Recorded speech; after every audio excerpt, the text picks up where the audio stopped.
بسم اللہ الرحمن الرحیم۔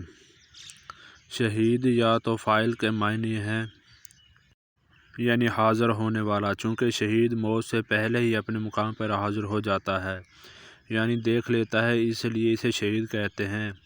یا یہ مفعول ہے کے معنی میں ہے یعنی جس پر حاضر ہو جائے، چونکہ فرشتے شہید کے پاس حاضر ہو کر اسے خوشخبری سناتے ہیں، اس لیے اسے شہید کہتے ہیں۔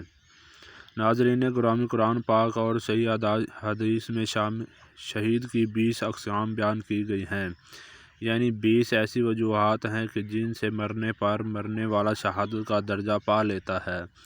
جو بندہ دین حق کی خاطر قتل ہو جاتا ہے، اس کو شہید کا درجہ دیا جاتا ہے۔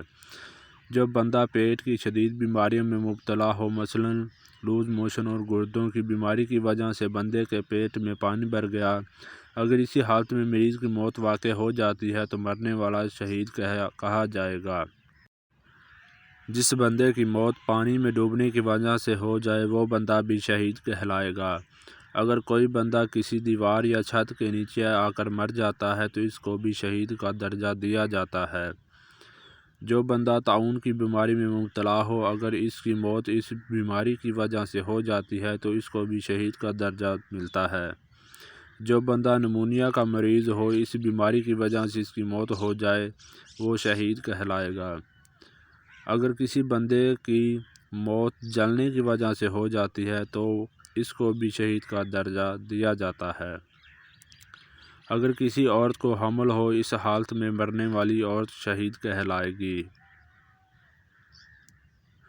اگر غیر شادی شدہ عورت مر جائے تو وہ بھی شہید کہلائے گی۔ جو عورت حاملہ ہونے کے بعد بچے کو جنم دینے سے پہلے مر جاتی ہے تو اس کو بھی شہید کہا جاتا ہے۔ جو عورت بچے کو جنم دینے کے بعد حالت نفاس میں اس کی موت ہو جاتی ہے تو اس کو بھی شہید کا درجہ دیا جاتا ہے۔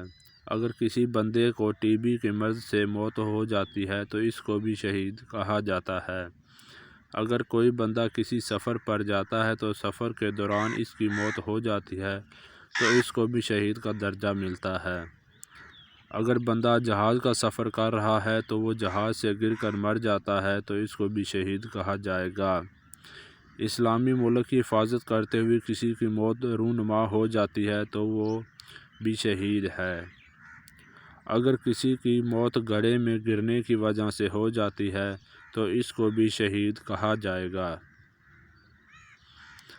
اگر کسی بندے کو کوئی جانور، درندہ یا کوئی پرندہ کھا جاتا ہے تو اس کو بھی شہید کہا جاتا ہے۔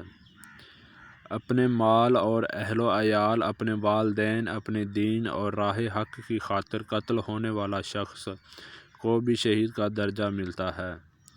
کسی بے گناہ مسلمان کو حاکم وقت ظلم و تشدد کے طور پر قید خانے میں قید کر دے، اس حالت میں اس کی موت ہو جائے تو اس کو بھی شہید کہا جائے گا۔ جو بندہ دل سے اللہ تعالیٰ سے دعا مانگے کہ یا اللہ مجھے شہید کا درجہ نصیب فرما، تو ایسے بندے کے موت اگر بستر پر بھی ہوتی ہے تو اس کو بھی شہید جتنا ہی ثواب نصیب ہوگا۔